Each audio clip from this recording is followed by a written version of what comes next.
جب چڑیوں کی آوازیں آنی شروع ہوئیں تو وہ دونوں اس پرانی پرالی سے نکلے اور جھاڑیوں کے اندر چلتے ہوئے دریا کی طرف بڑھنے لگے۔ ٹھنڈی ہوا کے جھونکے انہیں بتا رہے تھے کہ دریا دور نہیں ہے۔ پھر انہیں پانی کی جھلک دکھائی دینے لگی۔ وہ دریا کے کنارے چلتے گئے اور 1.5-2 میل آگے نکل گئے۔ یہاں انہیں ایک پرانی کشتی نظر آئی۔ اس میں چپو بھی پڑے تھے۔ ارد گرد کوئی دکھائی نہیں دے رہا تھا۔ امو نے بڑی احتیاط سے کشتی کا رستہ کھولا۔ پھر وہ دونوں اس میں بیٹھ گئے اور امو اسے دوسرے کنارے کی طرف کھینچنے لگا۔ اچانک کنارے کے سرکنڈوں میں ایک ٹارچ کی روشنی چمکی۔ کسی نے پکار کر کہا، اوئے کون ہے؟ امو کی رگوں میں خون اچھل کر رہ گیا۔ جواب دینے کے بجائے اس نے تیزی سے چپو چلانے شروع کر دیے۔ دیکھتے ہی دیکھتے کنارے پر کئی افراد کے ہیولے نظر آنے لگے۔ تب تک امو اور شبانہ دریا کے وسط تک پہنچ چکے تھے اور تیزی سے دوسرے کنارے کی طرف بڑھ رہے تھے۔ رک جاؤ، نہیں تو گولی مار دیں گے، ایک پکارتی ہوئی آواز آئی۔ اب شبہ کی کوئی گنجائش نہیں رہی تھی۔ یہ ماجھا ہی کے لوگ تھے۔ وہ کنارے پر موجود تھے اور انہوں نے گھات لگا رکھی تھی۔ یہ کشتی بھی انہوں نے غالباً پھندے کے طور پر ہی یہاں باندھی ہوئی تھی۔ ہائے اللہ، اب کیا ہوگا؟ شبانہ نے مری ہوئی آواز میں کہا۔ امو کیا کہتا، وہ تو خود سر تپا پسینے میں بھیگ گیا تھا۔ اس کے پاس اس کے سوا اور کوئی چارہ نہیں تھا کہ وہ اور تیزی سے چپو چلانا شروع کر دے۔ کنارہ زیادہ دور نہیں تھا۔ وہ کوشش کرتے تو اس تک پہنچ سکتے تھے۔ پھر فائرنگ کی آواز گونجی۔ چند لمحے کے لیے تو امو اور شبانہ کو لگا کہ آخری وقت آ گیا ہے، تاہم یہ ہوائی فائرنگ تھی۔ انہوں نے فضا میں بلند ہوتی چنگاریاں صاف دیکھیں اور تب ان پر ایک اور انکشاف ہوا۔ دریا کے دوسرے کنارے پر بھی ماجھا کے کارندے موجود تھے۔ یہ ہوائی فائرنگ انہیں ہوشیار کرنے کے لیے کی گئی تھی۔ چند ہی سیکنڈ بعد دوسرے کنارے پر بھی 1-2 ٹارچیں چمکنے لگیں اور ہیولے دکھائی دینے لگے۔ شبانہ روتے ہوئے بولی، میں نے تم سے کہا تھا نا امو، یہ لوگ ہمیں نکلنے نہیں دیں گے۔ اب پتہ نہیں کیا ہوگا ہمارے ساتھ۔ امو کے ہاتھ پاؤں سے بھی جیسے جان نکل چکی تھی۔ اس نے بے دم سا ہو کر چپو کشتی میں گرا دیے اور خالی نظروں سے شبانہ کو دیکھنے لگا۔ ان کے سر پر نیم تاریک آسمان تھا اور صبح کے چند آخری تارے چمک رہے تھے۔ ان دونوں کے ذہنوں میں ایک جیسا خیال ہی کوند رہا تھا، کیا وہ خود کو چناب کے اس رواں پانی میں ڈبو کر اپنی زندگیوں کا خاتمہ کر لیں؟ یہ چناب شاید ہمیشہ سے ایسا ہی مزاج رکھتا تھا۔ یہ محبت کو ہوا دیتا تھا، اس کی پرورش کرتا تھا، لیکن پھر محبت کرنے والوں کو نگل بھی لیتا تھا۔ کچے گھڑے ٹوٹ جاتے تھے اور لہریں سوہنیوں کو اپنے اندر چھپا لیتی تھیں۔ لیکن یہ کہانی نہیں تھی، یہ ایک زندہ حقیقت تھی۔ وہ مٹیالے رنگ کی ٹوٹی پھوٹی کشتی میں سکڑے سمٹے بیٹھے تھے، اپنی جان دینے کا سوچ رہے تھے، اور حقیقت کی دنیا میں جان دینا اتنا آسان نہیں ہوتا۔ وہ سوچتے رہے اور کشتی دھیرے دھیرے بہتی رہی۔ بہنے کے ساتھ وہ بتدریج کنارے کی طرف بھی کھسک رہی تھی۔ کنارہ جہاں کوئی 1 درجن مسلح افراد ان دونوں کے استقبال کے لیے تیار تھے۔ کنارے تک رسائی پانا خوشی کا استعارہ ہے، مگر آج اس استعارے نے اپنا مفہوم بدل لیا تھا، اور اب وہ دونوں پھر سے حویلی میں تھے۔ بہت بڑے چہرے اور سرخ آنکھوں والی ماجھا سر تپا قہر نظر آ رہی تھی۔ اس نے پہلے تو شبانہ کو بری طرح مارا اور اس کے ناک منہ سے خون چھڑا دیا، پھر وہ امو پر پل پڑی۔ اس کے جسم میں مردوں سے بڑھ کر طاقت تھی۔ اس نے امو پر تھپڑوں اور ٹھڈوں کی بارش کر دی۔ اس کے ہاتھ میں پستول تھا اور گاہے بگاہے وہ اسے پستول کا دستہ بھی مار رہی تھی۔ وہ اسے بالوں سے گھسیٹ کر صحن کے درمیان لے آئی اور غلیظ گالی دے کر بولی، چل مرغا بن یہاں۔ امو کے اندر بغاوت جنم لے رہی تھی۔ گاہے بگاہے اس کا دل چاہتا تھا کہ وہ اس خبیث عورت پر جھپٹ پڑے، اسے دھکا دے کر دور گرائے اور نتائج سے بے پرواہ ہو کر یہاں سے بھاگ نکلے، لیکن ہر بار اس کے سامنے شبانہ کا چہرہ آ جاتا تھا۔ وہ اسے یہاں چھوڑ کر نہیں جا سکتا تھا۔ وہ ابھی ہر ستم برداشت کرنے پر مجبور تھا۔ سنا نہیں بچے، مالکن کیا کہہ رہی ہے؟ ماکھے نے کہا، پھر اس کا سر پکڑ کر زبردستی اس کے گھٹنوں میں گھسا دیا اور بازو ٹانگوں کے نیچے سے گزارے۔ وہ سخت دھوپ میں مرغا بنا کھڑا رہا۔ اسے مزید اذیت پہنچانے کے لیے اس کی کمر پر چند کچی اینٹیں رکھ دی گئیں۔ اس کی ناک سے پسینے اور خون کے قطرے ایک ساتھ گر رہے تھے، اور یہ سب کچھ شبانہ کے سامنے ہو رہا تھا۔ ماجھا نے گاؤں کے حجام کو بلانے کا حکم دیا۔ تھوڑی ہی دیر بعد روتی سسکتی زخمی شبانہ کا سر استورے سے مونڈ دیا گیا اور پھر اس کی بھویں بھی صاف کر دی گئیں۔ بے بسی کے آنسو تواتر کے ساتھ امو کی آنکھوں سے گرنے لگے۔ کتنی تیزی سے تبدیل ہوا تھا سب کچھ۔ 3-4 گھنٹے پہلے تک وہ اپنی ماں سے ملنے کے لیے اور اس کی گود میں سر رکھنے کے لیے پر امید تھا، اور اب گاؤں والوں کے سامنے ایک تماشا بنا ہوا تھا۔ جب کمر پر رکھا ہوا بوجھ اس کی برداشت سے باہر ہو گیا تو وہ اٹھ کھڑا ہوا۔ اس کے جسم سے پسینہ باقاعدہ دھاروں کی صورت بہہ رہا تھا۔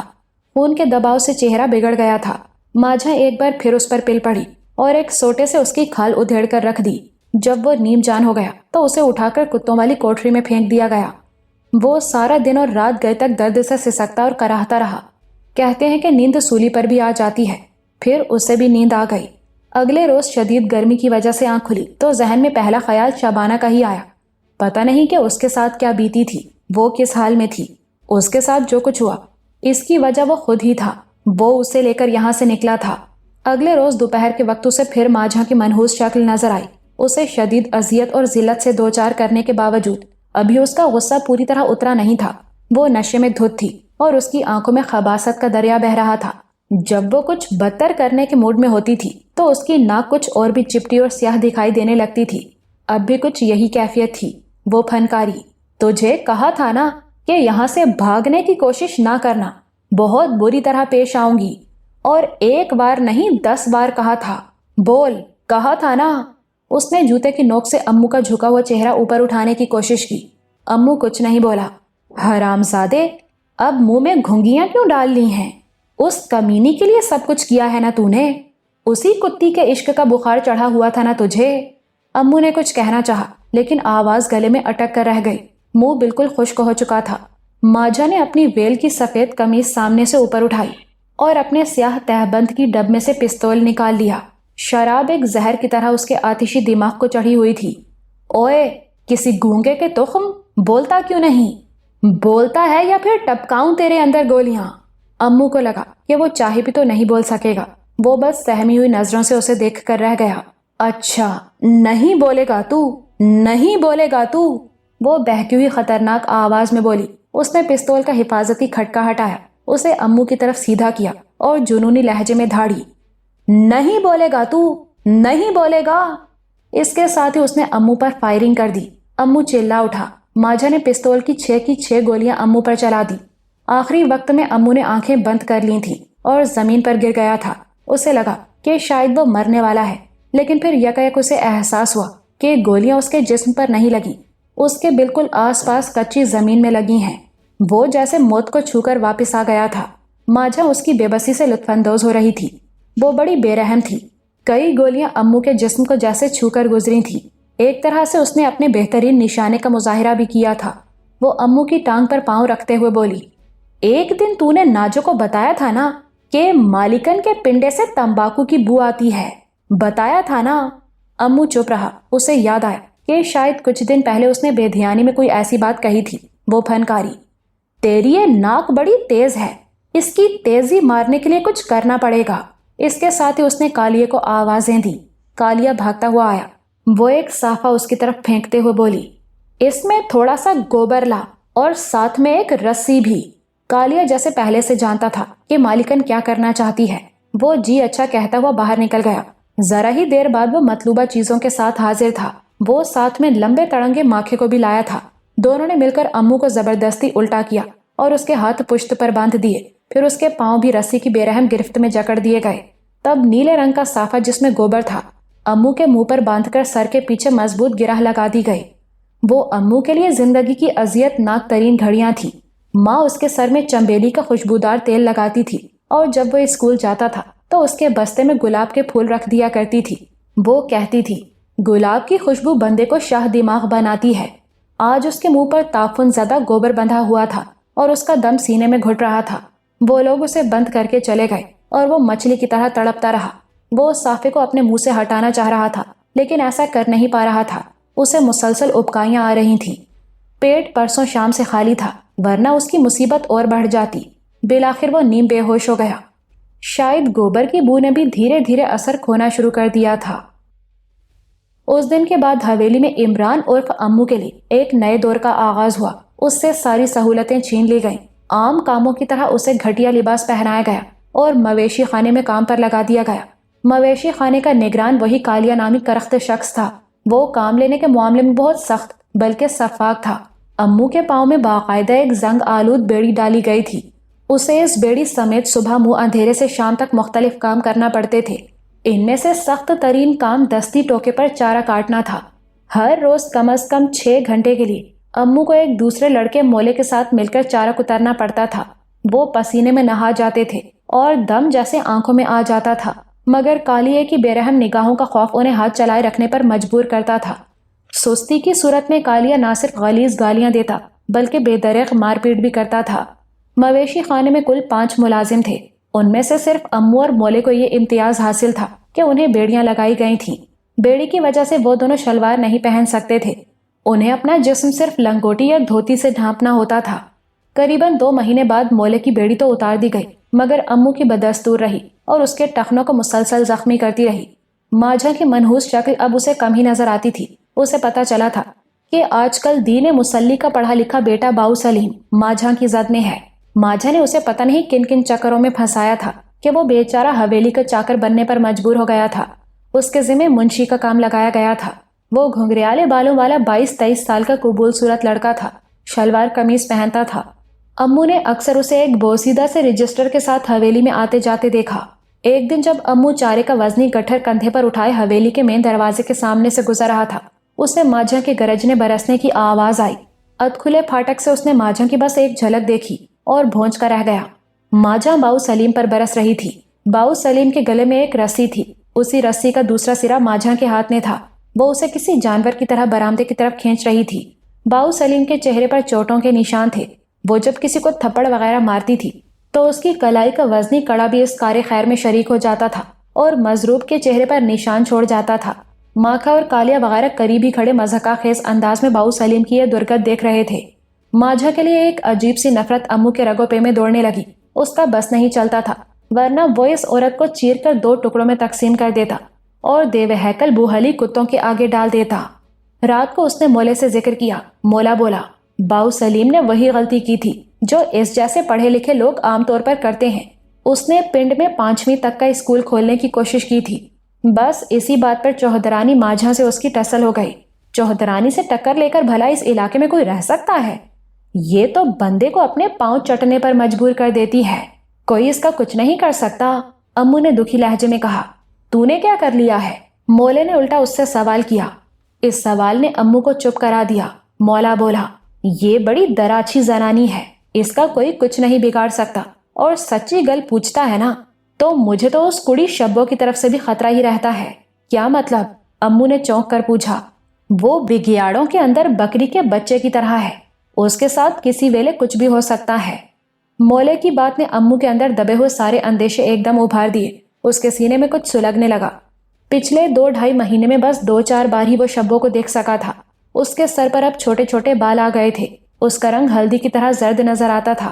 سخت گیر شہناز کی زیر نگرانی وہ حویلی کے کام کاج کرتی دکھائی دیتی تھی۔ شاید مولا سچ ہی کہہ رہا تھا، ماکھے، کالیے اور صوفی جیسے بگیاڑوں کے درمیان وہ ایک کمزور بکری ہی تو تھی۔ مولے کی آواز نے اسے چونکایا۔ مجھے تو ایک اور شک ہو رہا ہے امو، سنا ہے کہ چوہدرانی کا ڈکیت بھائی ناجا 1.5-2 مہینے تک حویلی واپس آ رہا ہے۔ وہ پھر حویلی میں ہی رہے گا۔ کہتے ہیں کہ علاقے کی پولیس کے ساتھ اس کا لمبا چوڑا مکمکا ہو گیا ہے۔ مجھے تو لگتا ہے کہ چوہدرانی نے شبو جیسی سچل کڑی کو اپنے بھائی کی دل پشوری کے لیے ہی بچا کر رکھا ہوا ہے۔ مولے کی بات کرنے کے انداز سے امو بھرنا گیا۔ مولے، اس کے بارے میں تمیز سے بات کر۔ یار، تو ایسے کہہ رہا ہے جیسے وہ معشوق نہیں زنانی ہے تیری۔ امو اندر سے کھول کر رہ گیا۔ وہ منہ پھیر کر اٹھا اور دوسری طرف چلا گیا۔ مویشی خانے کی تاریکی اور بو میں وہ رات دیر تک جاگتا رہا اور بان کی چارپائی پر پہلو بدلتا رہا۔ مولے کی باتوں نے شبوں کے حوالے سے اس کے بدترین اندیشوں کو ہوا دی تھی اور اب وہ بری طرح بے قرار تھا۔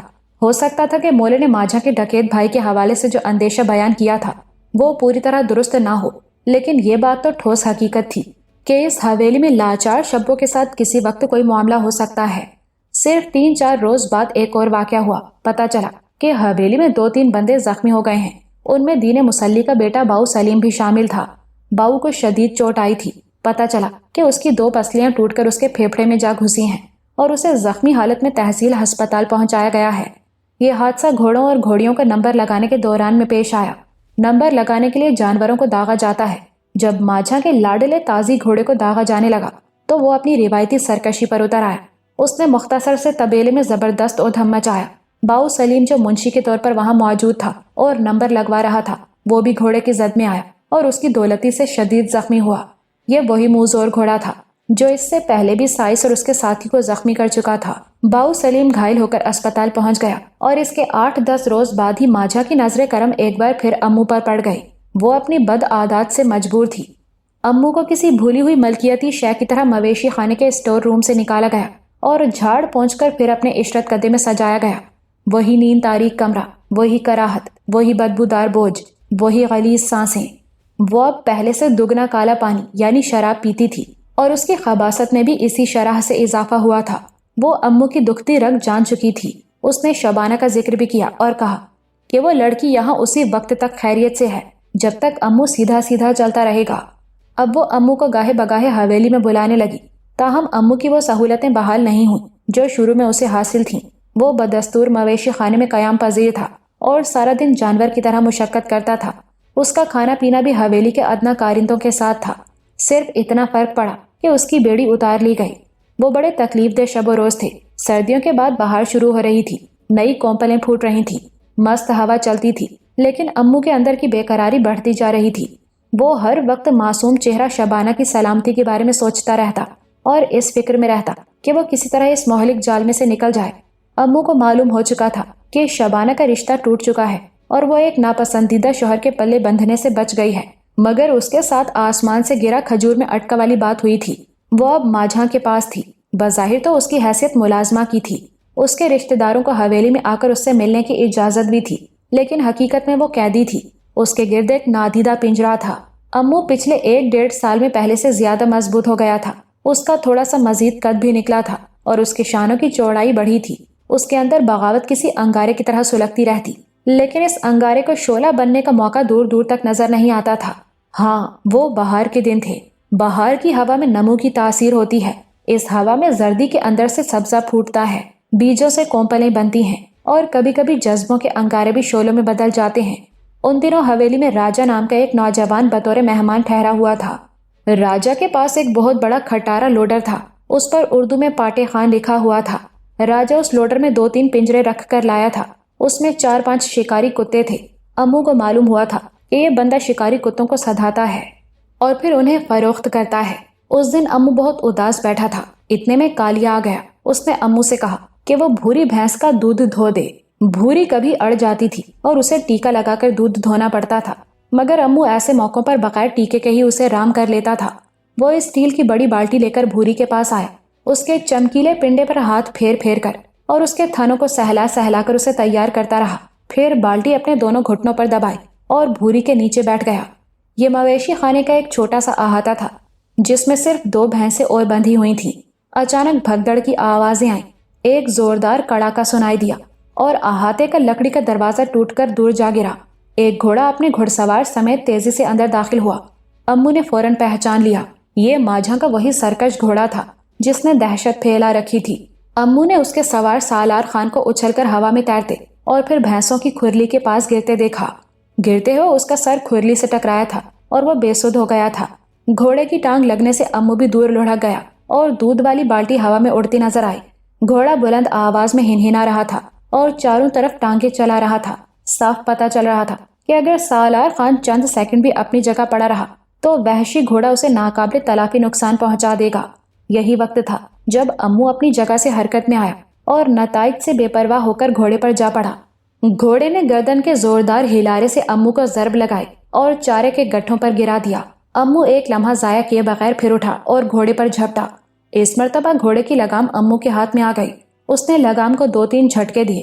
یکایک اسے لگا کہ گھوڑا غیر متوقع طور پر شانت ہو رہا ہے۔ دیکھتے ہی دیکھتے اس کی غیر معمولی مستی کافور ہو گئی۔ امو نے اس کے ساتھ بھاگتے بھاگتے احاطے کا ایک چکر لگایا۔ لگام بدستور اس کے ہاتھ میں تھی۔ پھر اس نے ہمت کی اور جست لگا کر گھوڑے پر سوار ہو گیا۔ یہ غیر معمولی اقدام تھا۔ اس وقت ماجھا سمیت حویلی میں موجود کوئی بھی شخص ایسی جرت نہیں کر سکتا تھا۔ امو نے گھوڑے کو سنبھالتے ہوئے گھڑ سواری کا انداز اختیار کیا۔ وہ اس کی اچھل کود کو بتدریج کم کرنے کی کوشش کر رہا تھا۔ چند سیکنڈ بعد وہ اسے بڑے احاطے میں لے آیا اور بڑے اعتماد سے اسے ادھر ادھر دوڑانے لگا۔ ماجھا اس وقت حویلی میں نہیں تھی، لیکن جو لوگ اسے دیکھ رہے تھے وہ یقیناً حیرت زدہ تھے۔ اس سرکش گھوڑے پر اتنی کامیابی سے ابھی تک کوئی نہیں بیٹھا تھا۔ ان دیکھنے والوں میں ماجھا کا مہمان راجہ بھی تھا۔ کچھ دیر بعد جب امو گھوڑے سے اترا اور اس کی گردن پر تھپکیاں دینے کے بعد اسے ایک کھونٹے سے باندھ دیا تو راجا دھیمے قدموں سے چلتا ہوا اس کے پاس آیا۔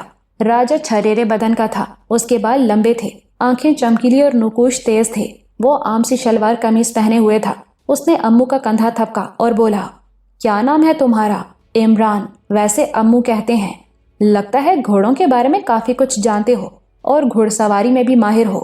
نہیں، بہت کم گھوڑے پر بیٹھا ہوں، یہاں حویلی آ کر تو 3-4 بار سے زیادہ نہیں بیٹھا۔ یا تم جھوٹ بول رہے ہو یا پھر… وہ کہتے کہتے خاموش ہو گیا۔ بے ہوش سالار خان کو اٹھا کر باہر لایا جا رہا تھا۔ اس کا سر پھٹ گیا تھا اور مرہم پٹی کی ضرورت تھی۔ راجا نے دیگر ملازموں سے بھی پوچھا، انہوں نے بھی اس بات کی تصدیق کی کہ امو کبھی کبھار ہی گھوڑے پر بیٹھتا ہے، وہ کوئی ماہر گھوڑ سوار نہیں۔ راجا امو کو لے کر حویلی کے اس حصے میں آ گیا جہاں مہمان وغیرہ ٹھہرتے تھے۔ یہ دراصل ڈیرے ہی کے 3-4 کمرے تھے۔ یہاں بڑی بڑی 2 چارپائیاں اور تازہ حقے پڑے رہتے تھے۔ یہیں پر ایک طرف نیم کے درختوں کے نیچے وہ آہنی پنجرے پڑے تھے جنہیں راجا کسی جگہ لے کر جا رہا تھا۔ ان میں کتے تھے۔ ایک کتا مسلسل شور مچا رہا تھا۔ راجا نے اپنے کان کی چھوٹی سی طلائی بالی کو سہلاتے ہوئے کہا، تیرے اندر فن ہے بھائی، میں خود بھی گھوڑے سدھاتا ہوں۔ میں نے کبھی کسی ایسے گھوڑے کو اتنی آسانی سے رام ہوتے نہیں دیکھا۔ میں سچ کہتا ہوں، میں نے پہلے کبھی کسی ایسے گھوڑے پر سواری نہیں کی۔ امو سادگی سے بولا، اچھا، اس گھوڑے سے پہلے بھی کبھی تمہارا آمنا سامنا ہوا ہے؟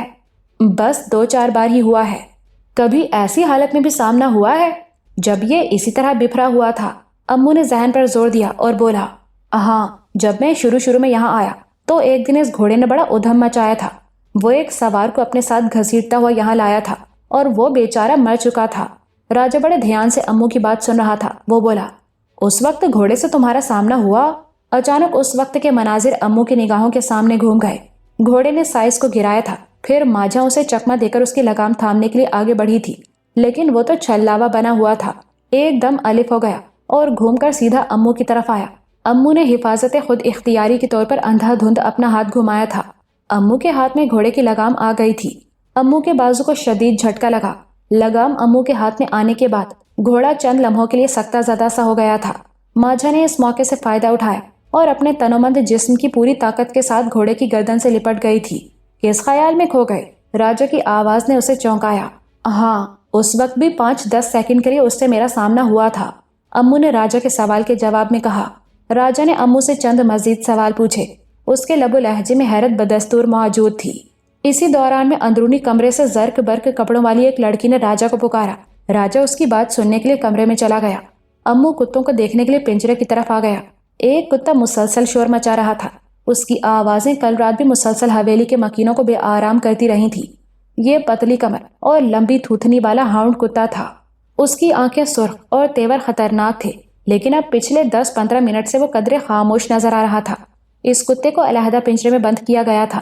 امو کتے کے نزدیک پہنچا تو وہ دم کو ہولے ہولے گردش دینے لگا۔ اس نے اپنی تھوتنی پنجرے کی سلاخوں سے لگا دی۔ کتے عام طور پر امو سے جلد ہی مانوس ہو جاتے تھے۔ ماجھا نے اپنے تیش کے دوران میں امو کو کئی ماہ تک بل ڈاگز کے ساتھ ایک بدبودار کوٹری میں بند رکھا تھا۔ ان کتوں سے شروع میں امو کو خطرہ محسوس ہوا، لیکن پھر بڑی تیزی سے یہ خطرہ کم ہوتا چلا گیا تھا۔ ہاؤنڈ کتے نے اپنی پتلی تھوتنی کا 1/3 حصہ تنگ سلاخوں کے خلا سے باہر نکال لیا تھا۔ امو نے اپنی انگلی سے تھوتنی کے بالائی حصے کو ہولے ہولے سہلایا۔ کتے کے دم کی بے ساختہ گردش تیز ہو گئی۔ اسی دوران راجا واپس آ گیا۔ وہ امو کو کتے کے پاس دیکھ کر حیران ہوا۔ اس نے امو کو کتے سے پیچھے ہٹایا اور بولا، زیادہ بہادری نہ دکھاؤ یارا، یہ کسی بھی ویلے حملہ کر سکتا ہے۔ امو اور راجا دوبارہ جہازی سائز چارپائی پر آ بیٹھے اور باتیں کرنے لگے۔ راجا امو سے پوچھنے لگا کہ وہ یہاں کیسے اور کیوں کر آیا۔ یہاں ہر کسی کو امو کی کہانی معلوم تھی۔ امو نے راجا کو بھی یہ سب کچھ بتانے میں آر نہیں سمجھا۔ اس نے اسے بتا دیا کہ کیسے وہ ایک چودھری کے پتر کو آسمانی بجلی والی نحوست سے بچانے کے لیے شہنشاہ نامی پیر کے مزار پر پہنچا اور کیسے یہاں کیکراں گاؤں تک آیا۔ اس گفتگو کے دوران میں ہی راجا تھوڑا سا چونکا۔ ہاؤنڈ کتے نے اب پھر پنجرے میں چکرانا اور شور مچانا شروع کر دیا تھا۔ راجا کچھ دیر تک پرسوچ نظروں سے اس کی طرف دیکھتا رہا، پھر اٹھ کر اس کے قریب گیا۔ اس نے امو کو بھی اپنے پاس بلا لیا۔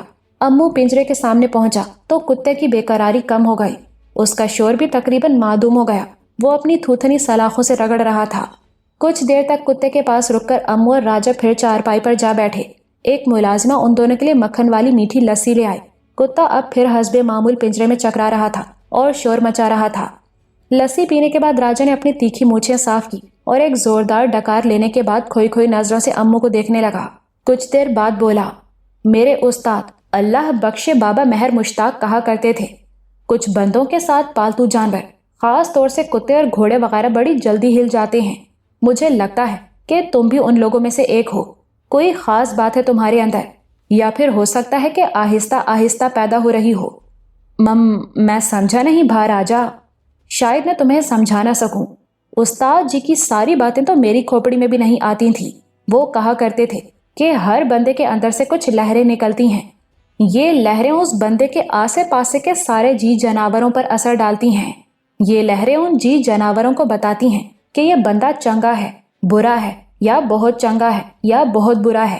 بس اس طرح کی بات کہا کرتے تھے استاد جی۔ اگر یہ باتیں صحیح ہیں تو پھر مجھے لگتا ہے کہ تیری لہریں بھی بڑی ٹیٹ قسم کی ہیں۔ یہ ٹیٹ کیا ہوتا ہے؟ یار، انگریزی کا لفظ ہے، مطلب ہے تگڑی، مضبوط۔ امو سمجھ گیا کہ وہ ٹائٹ کو ٹیٹ کہہ رہا ہے۔ رات کو امو سونے کے لیے بستر پر لیٹا تو دیر تک کروٹیں بدلتا رہا۔ راجا کی کہی ہوئی ساری باتیں اس کے ذہن سے نکل چکی تھیں۔ وہ بس ایک ہی بات سوچ رہا تھا، وہ شبانہ کو اس خطرناک حویلی سے کیسے نکال کر لے جا سکتا تھا۔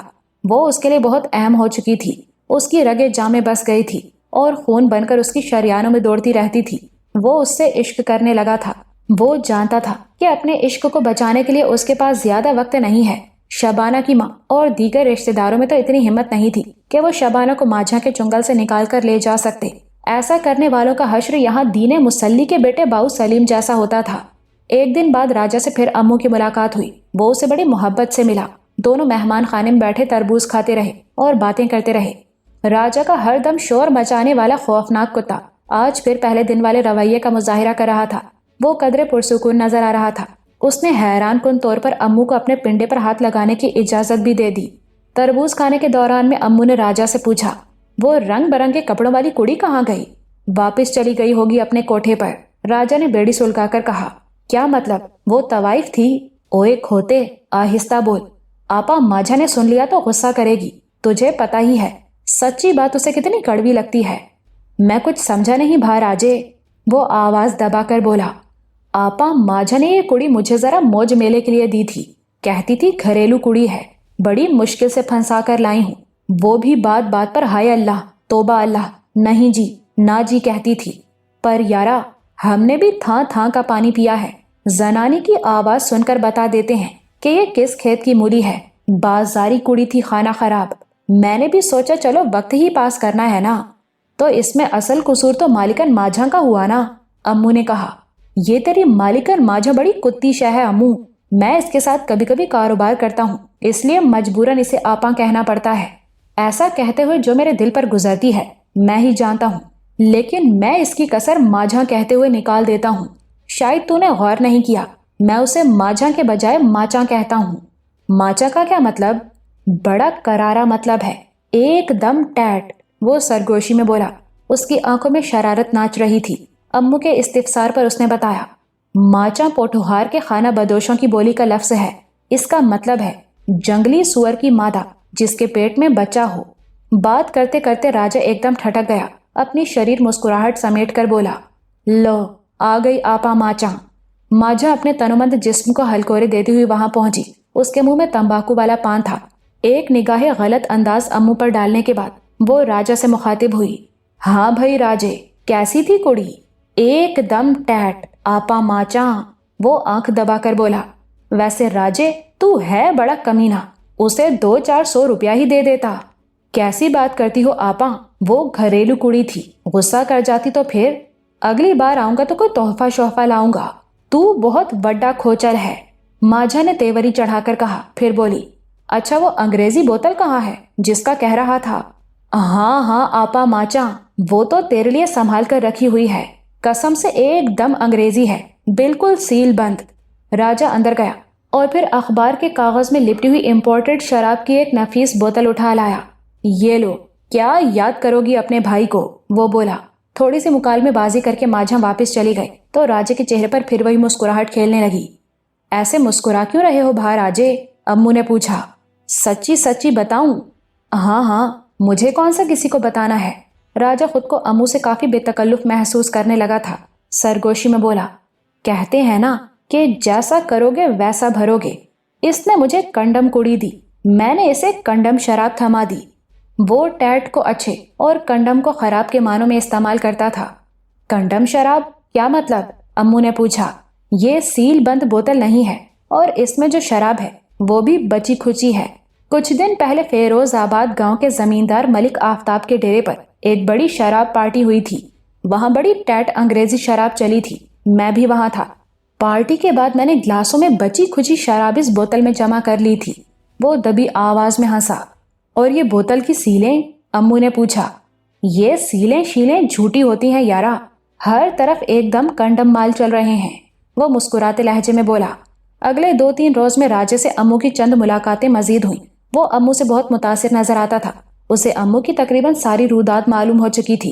یہ بھی پتہ چل چکا تھا کہ یہاں عیاش ماجھا نے اس کے ساتھ کس طرح کا سلوک روا رکھا ہے۔ ماں کے حوالے سے اپنی تڑپ کے بارے میں بھی امو نے راجا کو بہت کچھ بتایا تھا۔ ایک دن بیڑی پیتے پیتے اس نے اچانک امو سے پوچھا، یہاں سے بھاگنا ہے امو؟ امو نے چونک کر اس کی طرف دیکھا۔ یہ کیسے ہو سکتا ہے؟ وہ ہکلایا۔ یہ مجھ پر چھوڑ، یہ بتا یہاں سے بھاگنا ہے تجھے؟ امو نے چند سیکنڈ تک سوچا، پھر بولا، ہاں، پر اکیلے نہیں، شبو کے ساتھ۔ ٹھیک ہے، اس کو بھی لے چلتے ہیں، لیکن میری ایک چھوٹی سی شرط ہے۔ وہ کیا؟ گھبرا مت یارا، کوئی ایسی شرط نہیں، تو آسانی سے پوری کر دے گا، لیکن تجھے بتاؤں گا بعد میں۔ لیکن تم ہمیں یہاں سے نکالو گے کس طرح؟ امو نے پوچھا۔ کہا ہے نا، یہ سب مجھ پر چھوڑ دو، بس تمہیں تھوڑی سی ہمت دکھانی پڑے گی۔ تمہارے اندازے سے بڑھ کر ہمت دکھاؤں گا، امو نے عجیب ولولے سے کہا، پھر ذرا توقف کر کے بولا، مگر پروگرام کب کا ہے؟ بس 1-2 دن کے اندر تیری مالکن ماچا سے کوئی شے خریدنی ہے، اس کا سودا ہو جاتا ہے تو پروگرام پکا کر لیتے ہیں۔ ٹھیک ہے بھا راجے، پر میری تو ملاقات شبو سے ہوتی نہیں ہے، کسی طرح تو اس سے ملاقات کر لے اور اسے بتا دے کہ وہ بھاگنے کے لیے تیار رہے، اور اگر وہ نہ مانی تو تم اسے ساری بات بتانا نا، اسے بتانا کہ ماجھا کا ڈکیت بھائی بس 2-3 ہفتے میں یہاں تشریف لانے والا ہے، وہ آ گیا تو پھر اس کے لیے بڑی مصیبت ہو جائے گی، اسے ساری حقیقت کھول کر سمجھا دینا۔ راجا نے چالاکی دکھائی اور اگلے روز مہمان خانے میں شبو سے ملاقات کر لی۔ نہ صرف ملاقات کر لی بلکہ کالے اور صوفی کو چکمہ دے کر 2-3 منٹ کے لیے امو کو بھی اس ملاقات میں شریک کر لیا۔ شبو بھی شاید اپنی طرف بڑھنے والے خطروں کو بھانپ چکی تھی، اس نے نیم رضامندی ظاہر کر دی۔ اگلا روز امو کے لیے بہت افسوسناک تھا، وہ بامشکل اپنے آنسو ضبط کر سکا۔ صبح سویرے حویلی میں یہ خبر پہنچ گئی تھی کہ دین مسلی کا پڑھا لکھا بیٹا باؤ سلیم، جو شدید زخمی تھا، گجرات کے اسپتال میں انتقال کر گیا ہے۔ وہ ماجھا کے ظلم کے شاہکاروں میں سے ایک شاہکار تھا۔ اس کی خطا صرف یہ تھی کہ اس نے تعلیم حاصل کی تھی اور جاہلیت میں غرق اس کیکرا گاؤں میں بچوں کو پڑھانا چاہتا تھا۔ وہ افسر بننے کے لائق تھا، پر ماجھا نے اسے حویلی میں رکھ کر منشی کا کام سونپا تھا، اسے اپنی عیاشی کا سامان بنایا تھا اور ذلیل و خوار کیا تھا۔ وہ 20-22 سال کا تھا۔ اس عمر میں تو زندگی کا آغاز ہوتا ہے، سپنے دیکھے جاتے ہیں، راستے چنے جاتے ہیں، تازہ حوصلوں کے ساتھ سہانی مسافتوں کی شروعات ہوتی ہیں، اور وہ خشک ہونٹوں، ویران آنکھوں کے ساتھ منو مٹی کے نیچے جا سویا تھا۔ بظاہر اس کی موت گھوڑے والے حادثے کی وجہ سے ہوئی، لیکن یہ حادثہ نہ ہوتا تو کوئی اور ہو جاتا۔ اس حویلی میں اس کی زندگی کو برباد تو ہونا ہی تھا۔ باؤ سلیم والے واقعے نے امو کے ارادے کو مزید پختہ کیا۔ اس نے تہیہ کیا کہ وہ راجا کا تعاون حاصل کرے گا اور شبو سمیت اس حویلی سے نکلنے کی بھرپور کوشش کرے گا۔ اس دن شام کو جب وہ راجا کے ساتھ ڈیرے پر بیٹھا تھا اور اس کے ہاؤنڈ کتے کو اپنے ہاتھ سے گوشت کھلا رہا تھا، راجا نے سرگوشی میں ماجھوں کو ایک کلاسیکل گالی دی اور بولا، امو، تیری خاطر ایسا کنٹم سودا کر رہا ہوں، نہیں تو قسم سے لات مار دیتا اس مال پر اور مال والی کی تشریف پر۔ کس مال کی بات کر رہے ہو بھا راجے؟ امو نے پوچھا۔ راجا نے قمیص کے نیچے سے چاقو نکالا اور ادھر ادھر دیکھنے کے بعد قریب رکھے ایک چھوٹے سے تربوز کو بیچ میں سے کاٹ دیا۔ امو دنگ رہ گیا۔ تربوز اندر سے بالکل خالی تھا۔ اس کے خول میں پولیتھین کا ایک موٹا لفافہ تھا۔ لفافے میں کوئی سیاہی مائل شے نظر آ رہی تھی۔ یہ افیم تھی۔ راجا نے تھوڑی سی افیم نکالی، اسے چٹکی میں مسلا، زبان کی نوک سے چکھا، پھر ناک سے لگایا اور دوبارہ ماجھا کو گالی دی۔ ایک دم کنڈم ہے، جتنے پیسے مجھ سے لے رہی ہے اس سے آدھے بھی نہیں دینے چاہیے، پر تیری اور شبو کی خاطر یہ گھاٹا بھی قبول ہے۔ وہ اپنے خاص انداز میں مسکرایا۔ تو کیا تمہیں یہ افیم کہیں لے کر جانی ہے؟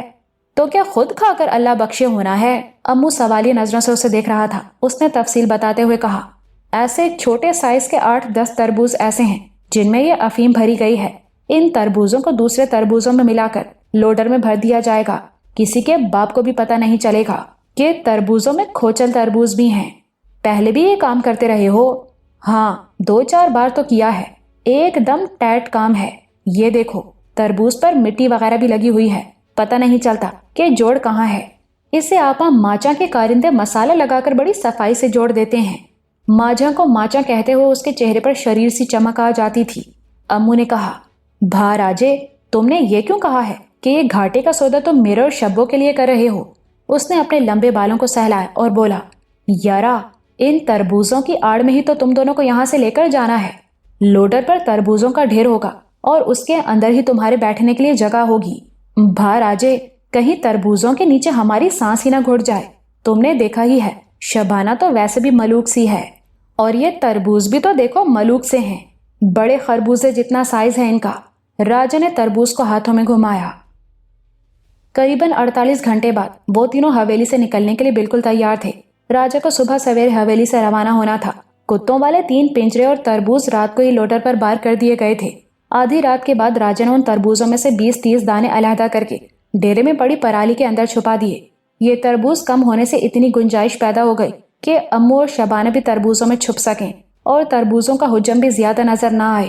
مویشی خانے میں اپنے دیرینہ ساتھی مولے سے امو نے رات ہی کو الوداعی ملاقات کر لی تھی۔ بہرحال مولے کو یہ ہرگز پتہ نہیں تھا کہ یہ الوداعی ملاقات ہے۔ پروگرام کے مطابق صبح اجالا ہونے سے پہلے ہی امو اور شبانہ ڈیرے پر راجا کے پاس پہنچ گئے۔ راجا نے بڑی احتیاط سے انہیں خستہ حال لوڈر کے اندر تربوزوں میں چھپا دیا۔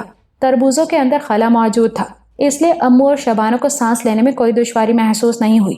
بہر طور پھل کا بوجھ وہ اپنے جسموں پر ضرور محسوس کر رہے تھے۔ لگتا تھا کہ حالات ان کے حق میں ہیں۔ آدھی رات کے وقت ہی ماجھا 3 گھڑ سواروں کے ساتھ کہیں چلی گئی تھی۔ ان میں عقابی آنکھوں والا ماکھا بھی شامل تھا۔ کہا جا رہا تھا کہ ماجھا کا ڈکیت بھائی کسی پاس کے گاؤں میں آیا ہوا ہے اور وہ اس سے ملنے گئی ہے۔ صبح کے ملگجے میں راجا کا لوڈر ایک جگر پاش آواز کے ساتھ اسٹارٹ ہوا۔ یوں لگا کہ پوری حویلی اس کی پاٹدار آواز سے تھرانے لگی ہے۔ وہ اتنا دھواں اگل رہا تھا کہ کئی ٹرک ایک ساتھ مل کر بھی نہیں اگل سکتے تھے۔ کچھ دیر بعد اس کے پہیوں نے حرکت کی اور وہ حویلی کے بڑے پھاٹک سے گزر کر کچے راستے پر آ گیا۔ یہاں ماجھا کے مسلح کارندے موجود تھے اور وہ جانتے تھے کہ اس لوڈر میں کیا جا رہا ہے، لیکن وہ یہ نہیں جانتے تھے کہ جو کچھ جا رہا ہے اس کے نیچے کیا جا رہا ہے۔ کیکراں گاؤں کی مختلف گلیوں سے گزرنے کے بعد لوڈر باہر جانے والے کشادہ راستے پر آ گیا۔ گاہے بگاہے راجا کی چہکتی ہوئی آواز امو اور شبانہ کے کانوں تک پہنچتی تھی۔ وہ راہ میں ملنے والے کسی شخص کو سلام کرتا یا اس کے سلام کا جواب دیتا تھا۔ ان ملنے والوں میں زیادہ تر یقیناً ماجھا کے کارندے ہی تھے۔ لوڈر کے اندر تربوزوں کے نیچے امو اور شبانہ ایک دوسرے سے پیوست ہو کر لیٹے تھے۔ ایسا کرنا ان کی مجبوری تھی۔ صورتحال تناؤ بھری تھی۔ اس کے باوجود شبانہ کے جسم کا پرگداز لمس امو کے سراپے میں سنسنی دوڑا رہا تھا۔ اس نے اپنے ہونٹ شبانہ کے چھوٹے چھوٹے ملائم بالوں پر رکھ دیے اور سرگوشی میں بولا، شبو، میں تم سے وعدہ کرتا ہوں ہم ساتھ جیے مریں گے۔ میں بھی، شبو نے اپنا چہرہ اس کے سینے سے لگاتے ہوئے کہا۔ اس کی خوبصورت ناک کی چبھن اپنے سینے پر امو کو بڑی بھلی محسوس ہوئی۔ اس کا دل چاہا کہ وہ اسے اپنی باہوں میں چھپا لے، اسے اتنا پیار کرے کہ گزارے ماہو سال کے ان سارے زخموں کا مداوا ہو جائے جو اس کے کومل جسم پر لگے ہیں۔ لوڈر کو لگنے والے جھٹکے بتا رہے تھے کہ اب اس کی رفتار تیز ہو گئی ہے۔ ان جھٹکوں کے ساتھ تربوزوں کا بوجھ بھی تکلیف دہ ہوتا جا رہا تھا۔ کبھی کبھی شبانہ کو کراہنا پڑتا اور وہ کسمسانے لگتی۔ ایک جگہ پہنچ کر لوڈر کی رفتار سست ہونے لگی اور پھر وہ رک گیا۔ امو سمجھ گیا کہ اب وہ خطرے سے باہر ہیں اور راجا شاید ان پر سے تربوزوں کا بوجھ کم کرنے کا ارادہ رکھتا ہے، لیکن اصل صورتحال بالکل مختلف تھی۔ امو اور شبانہ اس سے یکسر بے خبر تھے۔ چند سیکنڈ بعد انہیں اپنے ارد گرد گھوڑوں کی ٹاپیں سنائی دی اور پھر ایک پاٹدار آواز سن کر امو کا کلیجہ منہ کو آ گیا۔ یہ ماجھا کی آواز تھی اور وہ راجا سے اس کا حال چال پوچھ رہی تھی۔ اس کی باتوں سے پتہ چل رہا تھا کہ وہ اپنے کام سے فارغ ہو کر واپس گاؤں کی طرف جا رہی ہے۔ شبانہ کے پورے جسم پر لرزہ طاری ہو گیا اور وہ سہم کر امو سے چمٹ سی گئی۔ چند لمحے بعد صورتحال مزید سنگین ہو گئی۔ ماجھا کی آواز آئی۔ اس نے راجا سے پوچھا، مال ٹھیک ٹھاک جا رہا ہے؟ بالکل ٹیٹ آپاں، راجا نے مختصر جواب دیا۔ ماجھا تربوزوں کو الٹ پلٹ کر دیکھنے لگی۔ کسی کسی تربوز کو وہ انگلی کی گانٹھ سے ٹھونک کر بھی چیک کرتی۔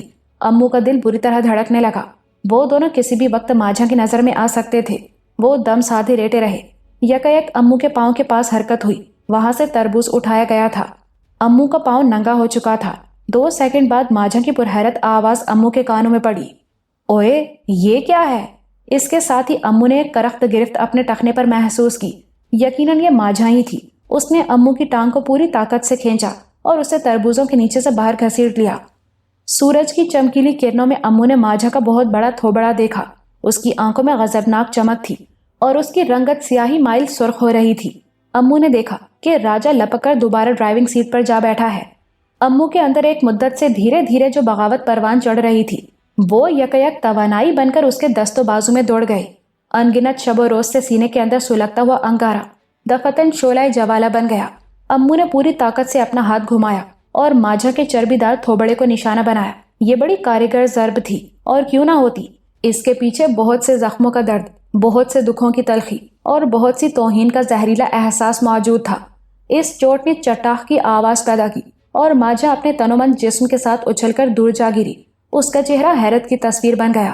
یہی وقت تھا جب ماکے نے امو کو ایک گندی گالی دی اور اچھل کر لوڈر پر چڑھا۔ اب امو کے ہاتھ میں چاقو تھا۔ یہ چاقو اسے راجہ نے ہی الگ صبح دیا تھا، اس سے پہلے کہ ماکا رائفل کندھے سے اتارتا اور اسے امو اور شبانہ کی طرف سیدھا کرتا۔ امو ایک چنگھاڑ کے ساتھ اس پر حملہ آور ہوا۔ راجہ نے اسے تاکید کی تھی کہ کسی کو جان سے نہیں مارنا ہے۔ اگر یہ تاکید امو کے ذہن میں نہ ہوتی تو وہ شاید سیدھا ماکے کے پیٹ میں چاقو گھونپتا، لیکن اس نے ماکے کی ٹانگوں کو نشانہ بنایا۔ پہلے اس نے ماکے کی بائیں ران میں دستے تک چاقو اتارا، پھر اس کی دائیں ران پر جانگ کے بالکل پاس فار کیا۔ اس کے ساتھ ہی اس نے سر کی شدید ضرب ماکے کے پیٹ میں لگا کر اسے لوڈر سے نیچے پھینک دیا۔ اس وقت تک لوڈر حرکت میں آ چکا تھا اور اپنے پیچھے سیاہ دھوئیں کے بادل چھوڑتا رفتار پکڑ رہا تھا۔ اس نے زخمی ماکے کو گرد میں لوٹ پوٹ ہوتے دیکھا۔ باقی 2 افراد ماجھا سمیت تیزی سے گھوڑوں پر سوار ہوتے نظر آئے۔ دھول سے اٹے ہوئے اونچے نیچے راستے پر راجہ کا پاٹے خاں تیزی سے بھاگتا چلا گیا۔ اس نے غیر متوقع رفتار پکڑ لی اور اس رفتار کی وجہ سے بعض جگہ کئی فٹ اچھل رہا تھا۔ خطروں کو محسوس کر کے کتے قیامت خیز شور مچا رہے تھے۔ تربوز لڑھک لڑھک کر لوڈر سے نیچے گرتے چلے جا رہے تھے۔ خود کو گرنے سے بچانے کے لیے امو اور شبانہ نیچے بیٹھ گئے اور ایک اینگل آئرن کا سہارا لے لیا۔ وہ پیچھے آ رہے ہیں، امو نے چلا کر راجہ کو اطلاع دی۔ جو آتا ہے آنے دو، کیبن کی طرف سے راجہ کی پرجوش آواز آئی اور اس کے ساتھ لوڈر کی رفتار کچھ اور تیز ہو گئی۔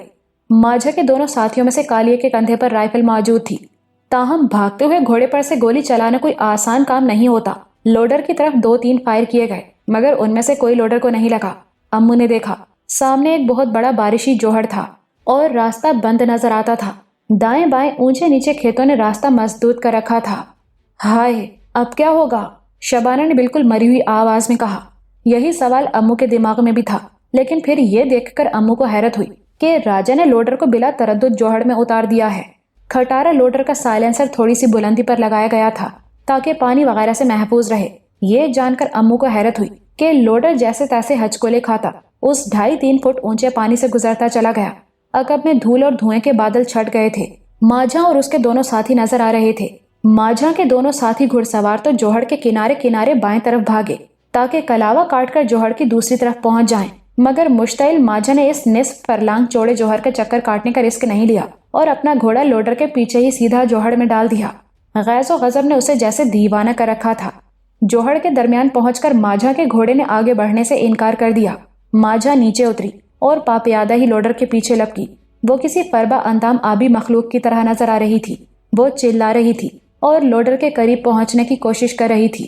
لوڈر یعنی راجہ کے پاٹے خانے توقع سے بڑھ کر اس کا ساتھ دیا اور جوہر سے نکلنے میں کامیاب ہوا۔ ماجھا تب تک کافی نزدیک پہنچ چکی تھی۔ اس کے پاس پستول نہیں تھا، ورنہ اس موقع پر وہ ضرور فائر کرتی۔ راجہ کے پاس بھرا ہوا پستول موجود تھا، لیکن اس نے یہ ساری کارروائی شروع ہونے سے پہلے ہی امو کو سمجھا دیا تھا کہ وہ کسی کو جان سے مارنے کا رسک نہیں لیں گے۔ اگر بہت زیادہ پھنس گئے تو پھر زخمی کرنے کی حد تک جائیں گے۔ جو ہی پاٹے خان خشکی پر پہنچا، ماجھا بھی پہنچ گئی۔ اس کا جسم فربا ضرور تھا، لیکن ساتھ ہی صحت مند اور زوراور بھی تھا۔ بوقت ضرورت وہ خاطر خواہ پھرتی کا مظاہرہ کرتی تھی۔ اب بھی وہ اپنے گٹھے ہوئے جسم کی پوری توانائی کے ساتھ پاٹے خان کے پیچھے لپکی تاکہ اس پر ہاتھ ڈال سکے اور پھر پائیدان پر پاؤں رکھ کر اس پر چڑھ سکے، اور وہ جانتی تھی کہ یہ کام اسے پاٹے خان کے رفتار پکڑنے سے پہلے کرنا ہے۔ یہ بس سیکنڈوں کا کھیل تھا۔ اس نے بھاگتے بھاگتے تیزی سے پاٹے خان پر ہاتھ ڈالا